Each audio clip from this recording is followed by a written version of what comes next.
we are going to find the value of this algebraic expression by substituting the variables and evaluating. Let's get started with the solution.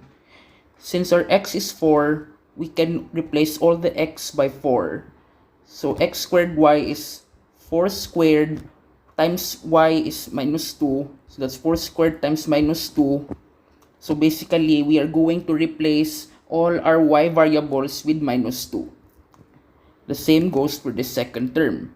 X times y cubed, which means that we will be replacing that term with 4 times y cubed is minus 2 all cubed.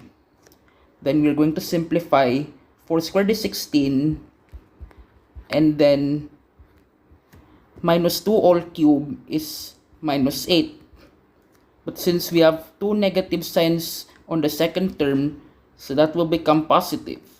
16 times minus 2 is minus 32. And 4 times 8 is 32.